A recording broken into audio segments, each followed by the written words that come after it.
Ce matin, Ousmane Gawal Diallo et ses chiffres magiques de l'emploi, car la réalité prend l'avion. Youpi, revoilà notre Gorko Soussaï aux côtés de sa maman recevant le général Doumbouya. C'est vrai qu'il nous avait manqué. On ne sait pas où il était. Des rumeurs le localisaient dans un lit d'hôpital à l'étranger. Qu'à cela ne tienne, de là où il était, le porte-parole du gouvernement s'était trouvé une passion, les chiffres. C'est le moins qu'on puisse dire. À chaque sortie sur les réseaux sociaux, il jonglait avec des données proclamant les soi-disant avancées spectaculaires du régime de la transition. Mais à force de multiplier les chiffres, on finit par diviser la réalité. Souvenez-vous de son annonce fracassante. 168 km de route construite à Conakry et plus de 2000 km à l'intérieur du pays. Problème, une communication ultérieure de la présidence rectifie que les fameux 2000 km incluraient aussi Conakry. Mais la dernière trouvaille reste sa déclaration sur la baisse du taux de chômage des jeunes depuis 2020. Selon Gawal, 40 000 emplois sont prévus, dont 20 000 dans le privé, grâce au programme accéléré pour l'emploi.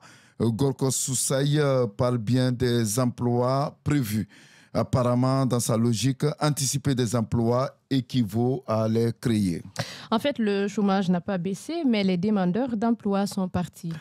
Sur le terrain, le chômage n'a pas diminué, mais les chercheurs d'emploi, eux, disparaissent et pas de la manière que monsieur le ministre voudrait nous faire croire.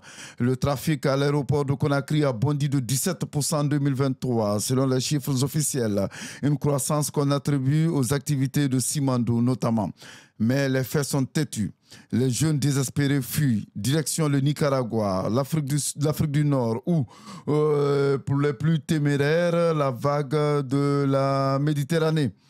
Il n'y a qu'à voir sous les hangars de la police des frontières, à Koléa, Nongo ou Matoto, des foules qui patientent dans l'espoir d'obtenir un passeport, leur ticket vers l'incertitude ou leur sésame vers l'incertitude, bien sûr. Alors, peut-être faudrait-il dire à Ousmane Gawal que la baisse du chômage ne résulte pas d'une quelconque prouesse économique. Non, elle découle de l'exode massif de la jeunesse, prête à risquer sa vie pour un avenir ailleurs. Une fuite en avant plutôt qui, ironie du sort, allège les statistiques locales.